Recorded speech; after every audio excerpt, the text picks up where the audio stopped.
The great hall of Windermere blazed with 1,000 candles on the longest night of the year. And into that brightness walked a woman the entire court had already buried. She was 28, which the season had decided was a kind of death, and she wore a gown of plain dove-gray silk, among women dressed in coral and gold and the cold white of diamonds. Her name was Eleanor Vane, and she had come to this midwinter ball not as a bride or hopeful but as a chaperone, a poor relation paid in lodging and contempt to mind a younger cousin whose marriage was the only business of the night. The whispers reached her before she had crossed the threshold. "There goes the spinster," one lady said behind a painted fan, and another answered that it was a mercy she had given up the pretense of youth. Eleanor heard every word. She had trained herself for years to let such things pass over her like weather, and she kept her chin level and her steps even, and she did not see the man at the head of the room go still the moment she entered. He was the king. Not the old indulgent sort the songs remembered, but a young sovereign newly come to a throne he had not expected, a man whose father and elder brother had both died within a single brutal winter and left him the crown like an inheritance of stone. The court called him cold. They said the king of this small northern realm had buried his heart with his brother, that he attended the marriage market only to choose a queen, as one chooses a brood, mare by lineage and by hip, and by the size of a dowry. He stood now beneath the great window of dark glass, and he watched the gray-gowned woman move through the glittering crowd, and something in his face that had been arranged into careful nothing came briefly, dangerously undone. No one near him noticed, Eleanor least of all. Stay with me through this longest night, because the woman they had decided not to see was about to be seen by the only man whose seeing could remake her world. To understand what Windermere had made of Eleanor, you had to know what she had been before. She had been the only daughter of a country baron whose lands were modest and whose library was vast, and her father had done the unforgivable thing of educating her as though her mind mattered. She read Greek. She kept his accounts.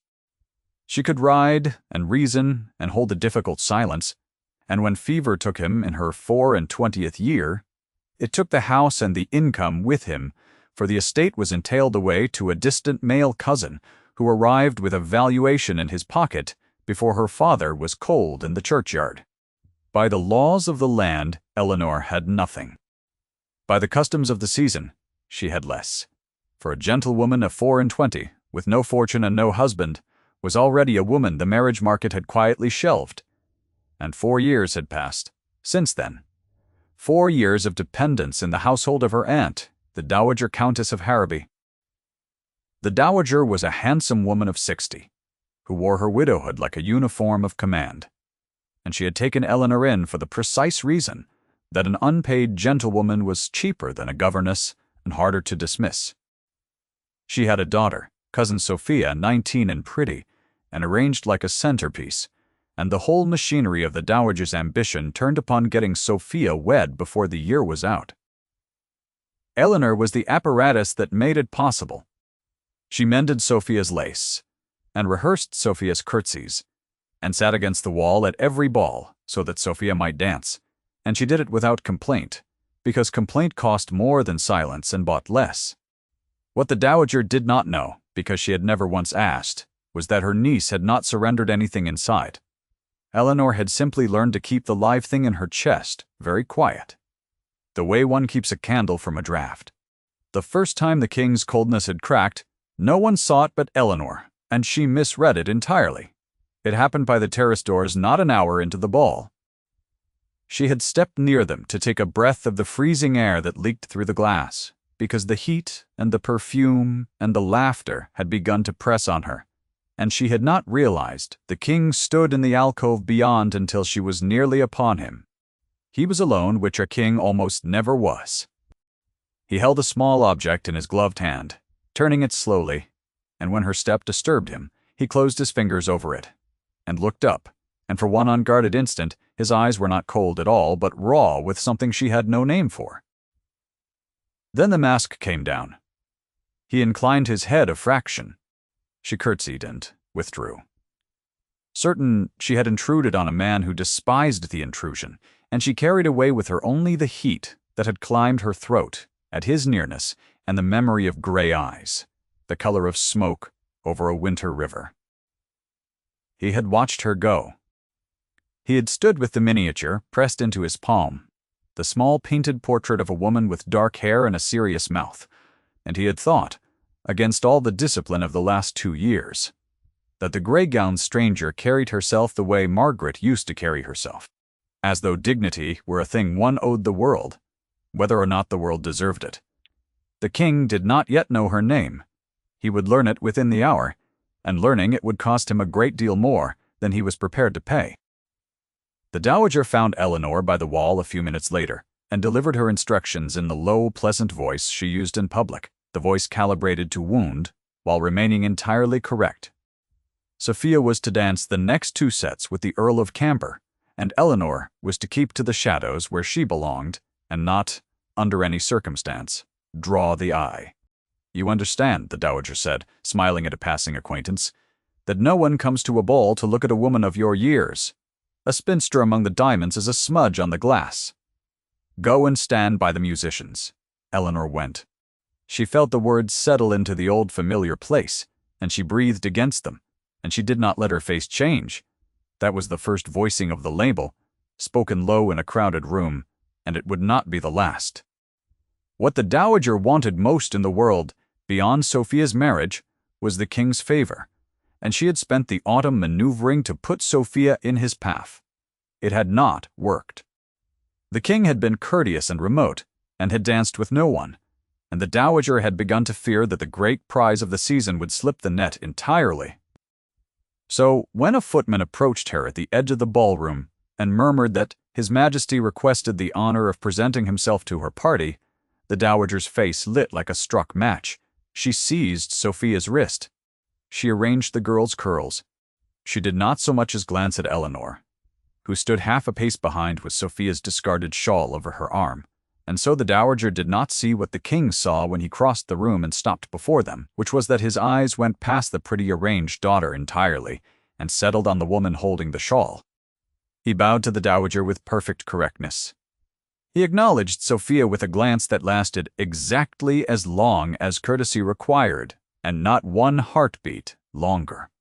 Then he turned the full grave weight of his attention on Eleanor and asked, in the level, quiet voice that the court found so forbidding, whether he had the pleasure of her acquaintance. The dowager answered for her before she could speak, with a small laugh, that this was merely her niece, a poor relation who minded Sophia no one. His Majesty need trouble himself to remember. Eleanor felt the heat climb her throat again. She raised her eyes to his because, to lower them, would have been a kind of agreement, and she gave him her name, herself, plainly, and said that she was honored. The king looked at her for a long moment. "Miss Vane," he said, and there was something in the way he set the 2 words down, as though they were heavier than they appeared, that made the dowager's smile freeze a half-inch too high on her face. He asked Eleanor to dance. The request landed in the small circle like a stone in still water, and the ripples went outward through the watching crowd faster than any music. The dowager's mouth opened and produced nothing.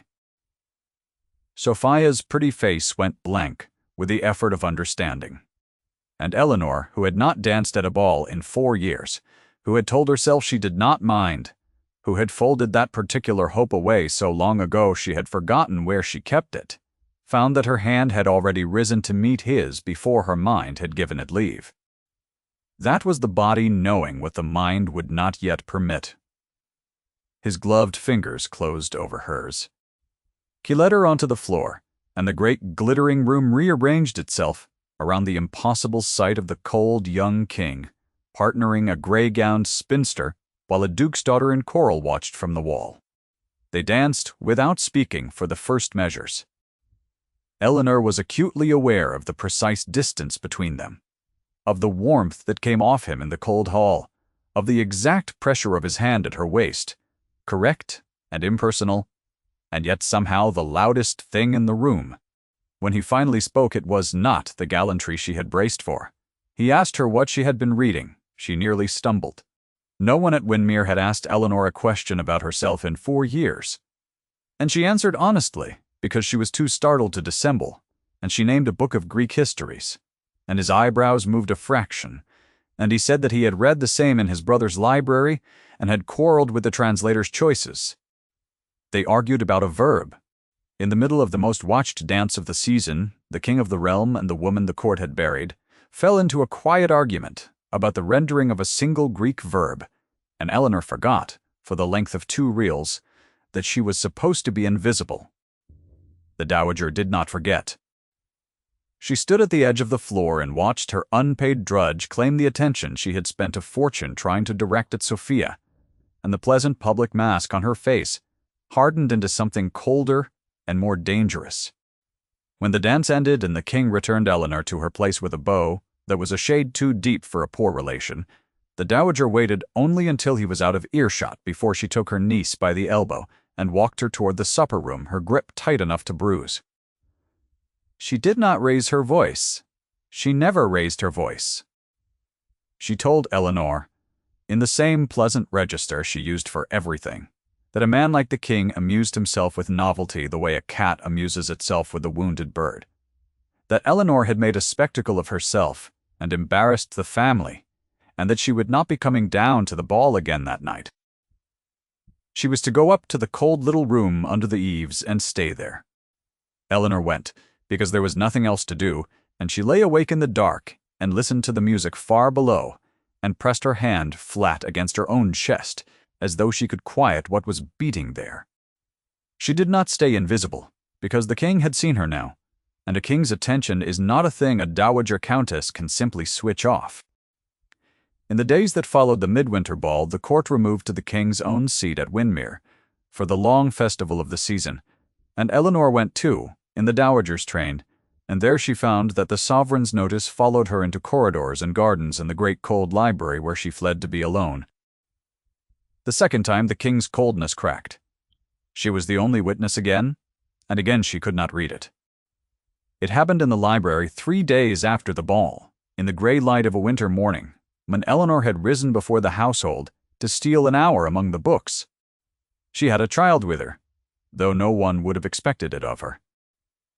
There was a boy at Windermere, perhaps 6 years old, a quiet, motherless thing, who was the late prince's son and therefore the king's nephew and ward, and the boy had been left to the indifferent care of servants who found him strange because he did not speak.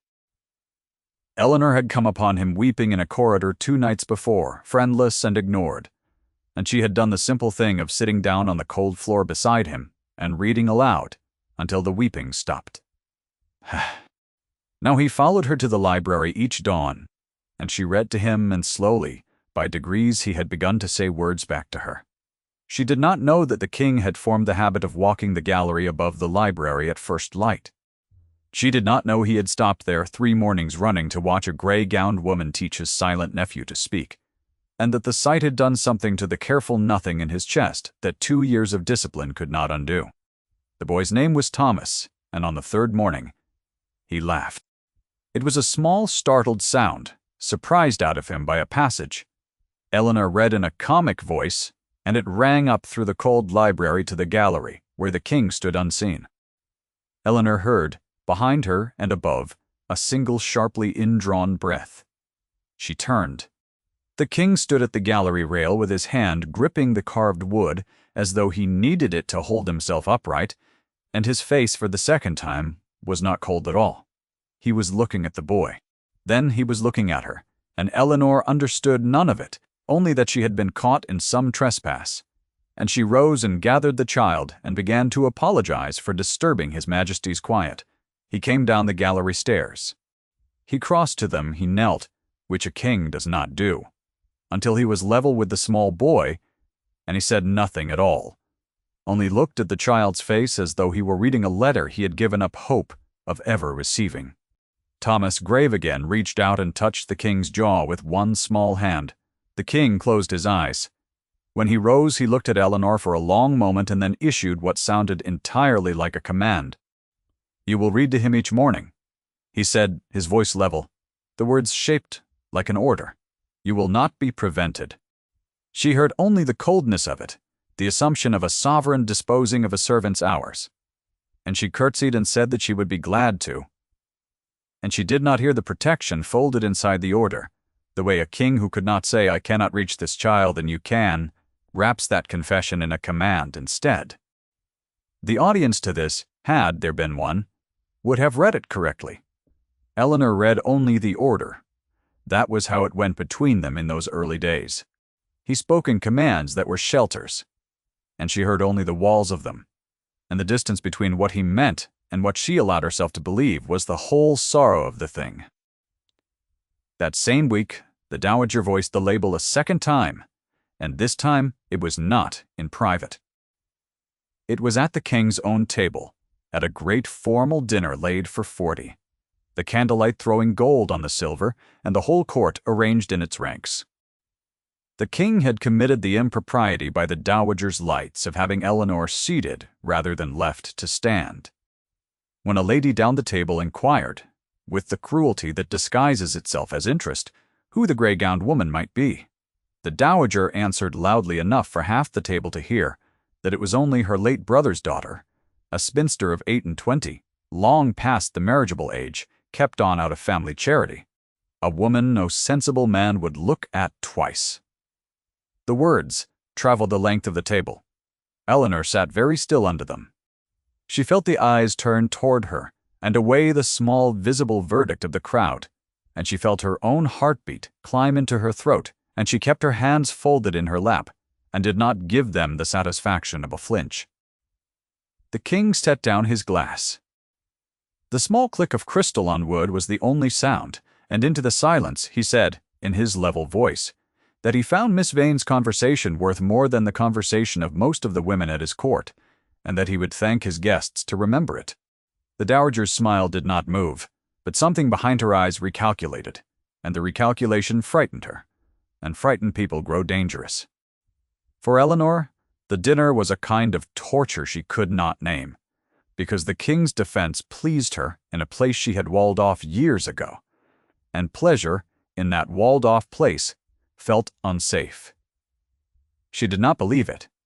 That was the wound the years had given her, the deep certain knowledge that she was a woman no one would choose freely, that any attention paid to her must be pity or amusement or some scheme she could not yet see, and so every kindness the king showed her she turned over in the dark of her room, looking for the trap in it. She could not afford to hope. Hope was the one luxury her circumstances had taught her she could not survive losing twice.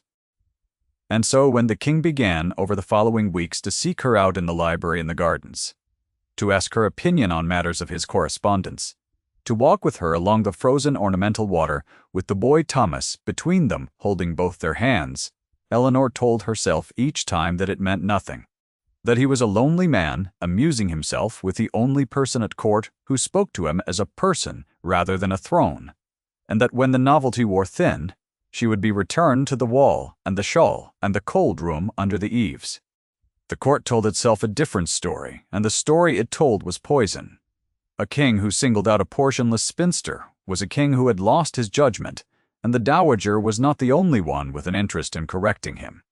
There was the Earl of Camber, the cousin to whom Eleanor's father's estate had passed, a polished, entitled man who did not like to be reminded that the woman he had dispossessed now sat at the king's right hand. There was Lady Arabella Frost, the diamond of the season in ice blue, arranged by her ambitious mother as the only correct choice for the king's queen. A girl who watched Eleanor with the bewilderment of someone whose script had stopped working. And there was the dowager, who saw in the king's interest an intolerable elevation of a woman she had spent 4 years teaching to know her place. These three, without ever quite conspiring, began to move in the same direction, and the direction was the destruction of the gray-gowned woman who had forgotten her place. The middle of the season turned cold and bright, and the king's wound came out of the dark, where he had kept it, and it came out for Eleanor alone. They were in the library late, the boy long since asleep, a single branch of candles burning between them, and Eleanor had asked him, greatly daring, about the miniature she had seen him holding the night of the ball. The king was silent for so long, she thought she had given offense, past forgiving. Then he took the small painted portrait from his breast pocket and set it on the table between them in the candlelight, and he told her, in the fewest words a man could use for such a thing, that the woman in the picture was Margaret, the wife of his elder brother, and that 2 winters past a fever had come to Windermere, and taken first Margaret, and then his brother, and then within the same cruel month, his father, and had left him a crown he had never wanted, and a small silent boy who had stopped speaking the day his mother died. He had been certain, he said, that he had failed them all, that a better man would have done some undiscoverable thing that might have saved even one of them. He had not been able to reach the child.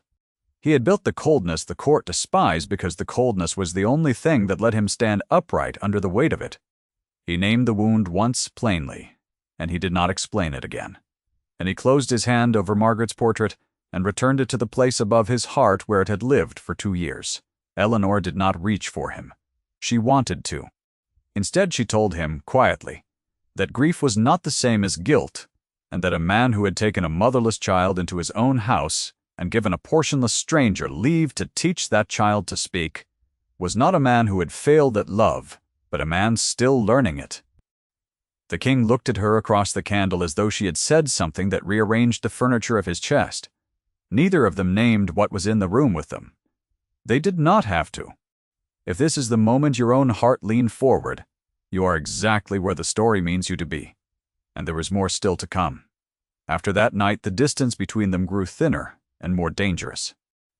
The king began to find reasons. He asked Eleanor to read his correspondence aloud because, he said, his eyes tired in the evenings, though his eyes were perfectly sound, and the truth was that he wanted her voice in the room. He walked with her in the frozen garden and stopped. Once, with his hand half raised toward a strand of hair, the wind had pulled loose from her plain arrangement, and he did not touch it, and the not touching hung in the cold air between them louder than any touch could have been.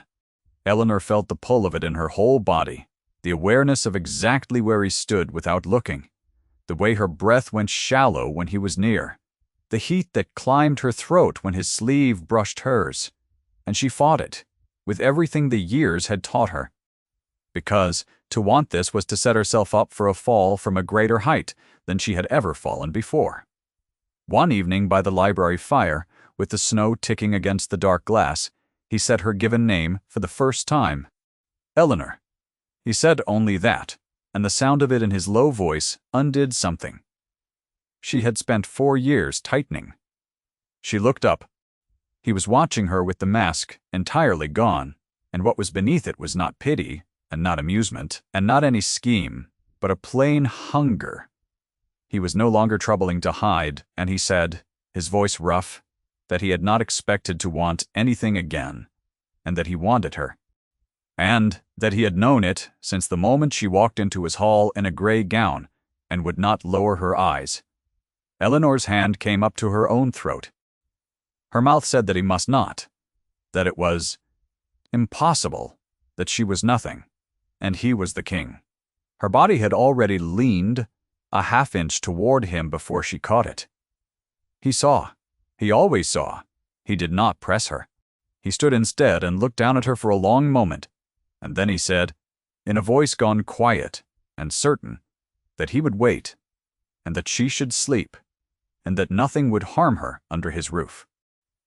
It was a command and it was a shelter, and this time, for the first time, she heard both. She did not get to keep that fragile new hope for long, because the hierarchy had been gathering itself, and now it struck.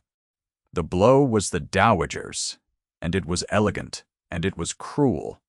She went to the king in private, with the Earl of Camber at her side, and she laid before him a set of facts arranged to look like a scandal.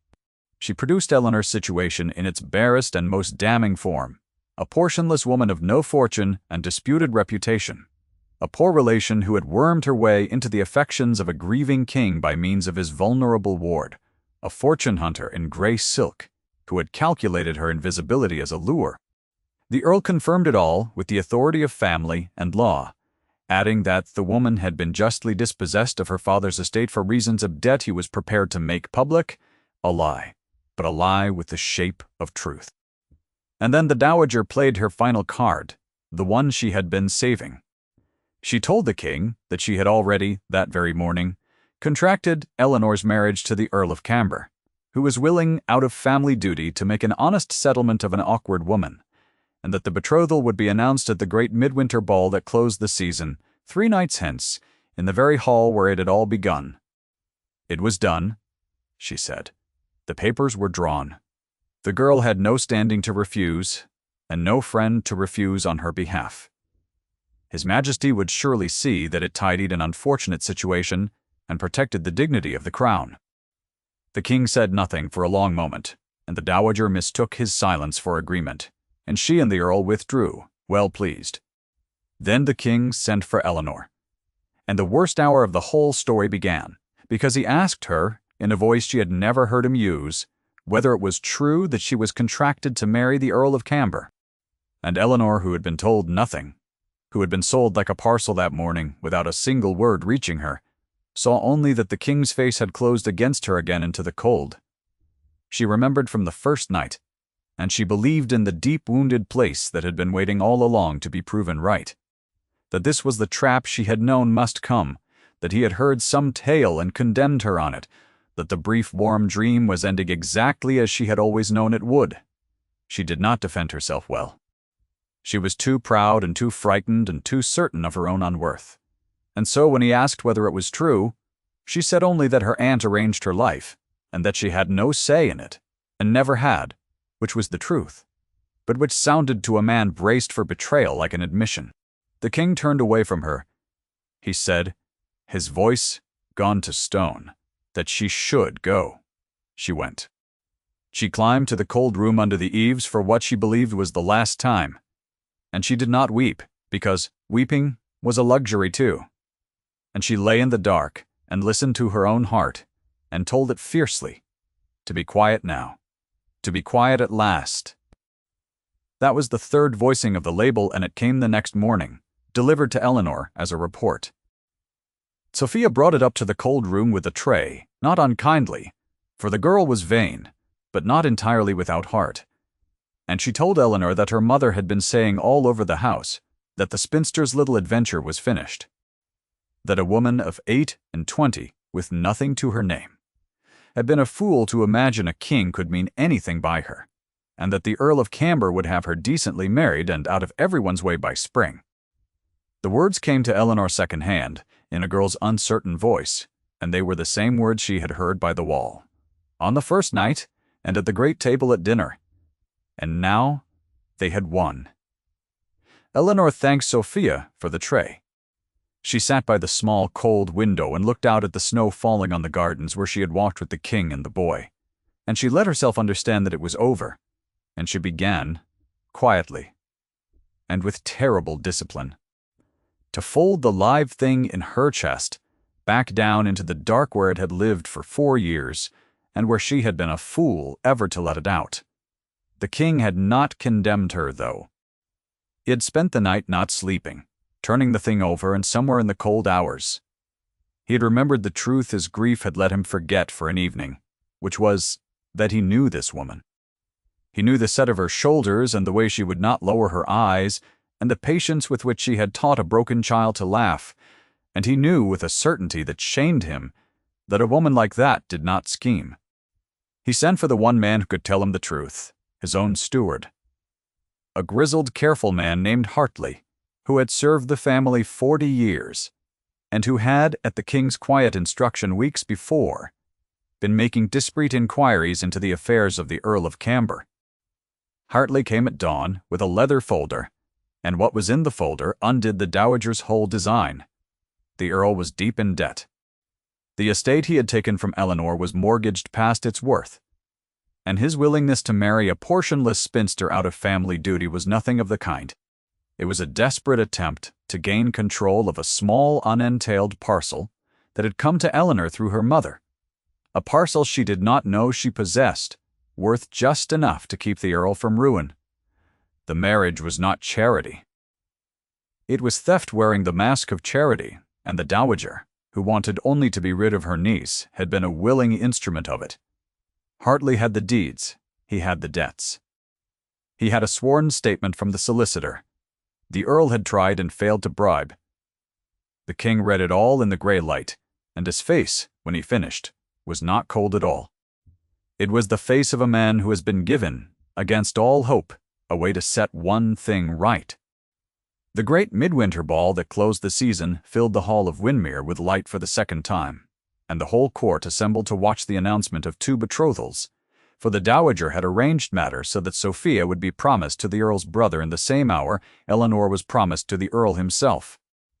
Eleanor was brought down at the dowager's command and placed near the front, dressed again in the plain gray silk because the dowager would not waste finery on her, and she stood with her hands folded and her heart folded down as small as it would go. And she did not look at the king, who stood at the head of the room beneath the great dark window where she had first nearly stumbled into him a lifetime ago. The Earl of Camber stood near her, pleased and proprietary. Lady Arabella Frost waited in ice blue, near the king, certain her hour had come at last. The whole machinery of the hierarchy was assembled in its ranks, ready to deliver its final verdict on the woman it had decided not to see, and the king let it assemble because he meant to overturn it in the same arena where it had first condemned her in front of every witness who had whispered. He raised his hand, and the music stopped, and the great room turned toward him. He said that there would, indeed, be an announcement this night. He said that a contract had been laid before him concerning a lady of his court, and that he had examined it. He named the Earl of Camber, he named the debts. He set out in the level voice the court had always found so cold and now found terrible, the precise sum the earl owed, and the precise parcel of land he had schemed to seize, and the precise nature of the charity he had pretended. And as he spoke, the earl's pleased face drained to the color of ash, and the dowager's hand rose halfway to her throat and stopped. The crowd's murmur swelled and turned. The verdict the room had been assembled to deliver was reversing itself in real time, sweeping back over the people who had pronounced it, and at the center of it Eleanor stood very still, not yet understanding, her eyes lifting at last to the king's face. He crossed the room to her. He did not hurry.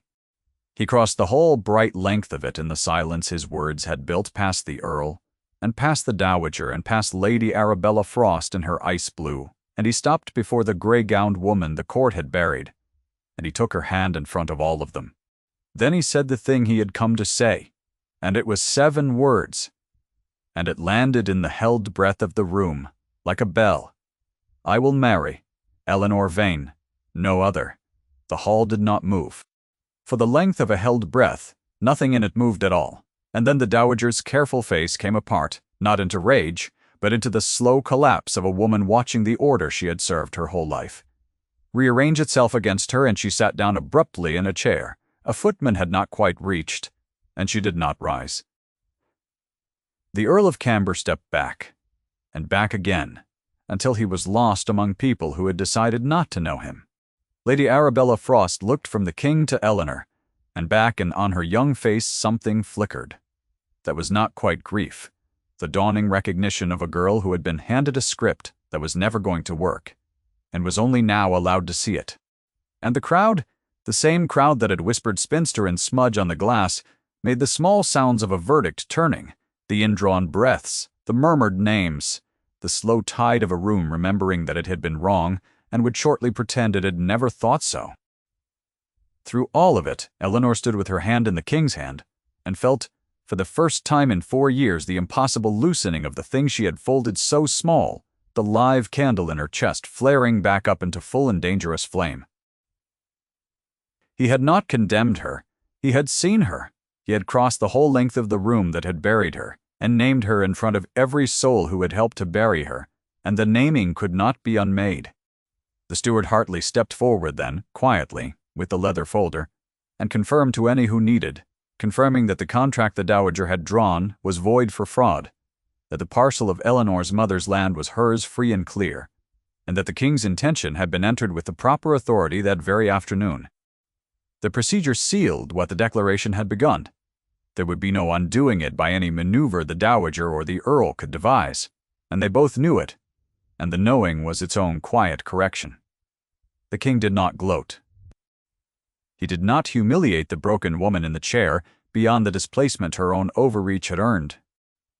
He simply turned from the crowd with Eleanor's hand still in his, and led her out of the bright hall into the quiet beyond it, and the season's last ball closed itself behind them like a door. The spring came late and slow to Windmere that year, and when it came, the great house was a different place than the cold machine it had been. The fever grief that had hung over its rooms for 2 winters had thinned and lifted, and there was a woman in the morning room now who read aloud by the window, and a boy at her knee who answered her back in a clear, small voice, and a king who came in from the business of the kingdom in the late afternoons and stood in the doorway longer than he needed to, watching them before he crossed the room to join them by the fire. They were married quietly that spring, not in the great hall before the assembled court, but in the small chapel on the estate, with only Hartley and a handful of servants, and the boy Thomas who carried the ring on a cushion and did not drop it. Eleanor wore a gown of soft green that the king had chosen and would not let her refuse, and she made her vows in a voice that did not shake. And when the king set the ring on her finger, he held her hand a moment longer than the rite required, the way he held everything that mattered to him a moment longer than was strictly correct. On a warm evening near the end of that first spring, Eleanor sat by the open window of the morning room with the boy asleep against her shoulder and the last light going gold across the gardens, and the king came in and sat beside her. And he took something from his breast pocket and turned it slowly in his hand, the way he had turned it the first night she ever saw him. It was the miniature of Margaret. He looked at it for a long moment in the golden light, and then he did a thing he had not done in 2 years, which was to set it gently in a small frame on the mantel where the evening sun could reach it, where the boy who had her dark hair and her serious mouth could see his mother's face each day and know that she had been loved and was not forgotten. He had carried her in the dark over his heart for 2 winters because he could not bear to set her down. Now he could set her down in the light, because grief had finally finished its slow work of becoming memory, and memory could live in a room with the living. Eleanor watched him do it and understood the whole weight of what it meant. And she did not speak, because some things are too large for speaking. The boy stirred against her shoulder and did not wake. The fire settled in the grate, and the king sat down beside the woman the court had called too old to wed, and took her hand in the golden quiet of the spring evening. And they sat together a long while in the warm room with the dead woman's face turned to the light at last, and the living child breathing slow between them and Eleanor, who had taught herself for 4 long years to expect nothing, learned at last to expect tomorrow. Thank you for staying with Eleanor through the longest night and into the spring. If her story moved you, stay a moment longer in the quiet of it before you go.